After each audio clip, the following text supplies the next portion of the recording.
సన్నగా ఉండే వాళ్ళకి కూడా పీసీఓడి ఉంటుందా? హాయ్ అండి, నేను డాక్టర్ శ్రీజ గురాల, యూరోగైనకాలజిస్ట్ని.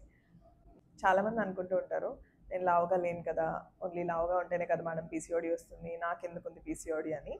ఇది ఒక పెద్ద మిస్కన్సెప్షన్ అండి. లీన్ పీసీఓఎస్ అని ఒక పీసీఓడి వెరైటీ ఉంటుందన్నమాట. ఈ పీసీఓడి వెరైటీలో మనకి ఫ్యాట్ ఎక్కువ లేకపోయినా కూడా హార్మోనల్ ఇంబ్యాలెన్స్ వల్ల పీసీఓడి వస్తుందన్నమాట. అంటే పీరియడ్స్ ఇరెగ్యులర్గా అవ్వడం, పింపుల్స్ రావడం, హెయిర్ ఫాల్ ఉండడం, లేదా ఫర్టిలిటీ ఇష్యూస్ ఉండడం. మరి ఇలా ఎందుకు జరుగుతుంది అని అంటే మెయిన్ రీజన్ స్ట్రెస్ ఉంటుందండి. అలాగే స్లీప్ డిజార్డర్స్ వల్ల, అంటే మనం సరిగ్గా నిద్రపోకపోవడం, నైట్ డే డిఫరెన్స్ లేకుండా మనం నిద్రపోవడం వల్ల కూడా ఇది ఉంటుందన్నమాట.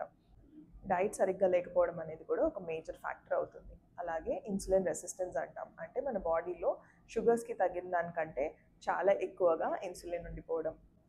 మరి దీనికి సొల్యూషన్ ఉంటుందా?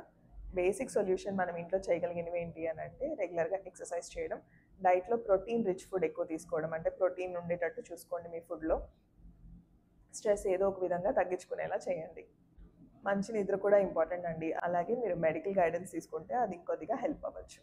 సన్నగా ఉన్నా కూడా మీ బాడీని గమనించుకోండి. ఒకవేళ మీకు పీరియడ్స్ సరిగ్గా రావట్లేదంటే ఇది పీసీఓడి అయి ఉండొచ్చు.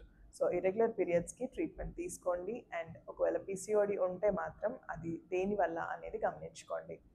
Thank you so much. తెలియని వాళ్ళకి దీన్ని షేర్ చేయండి.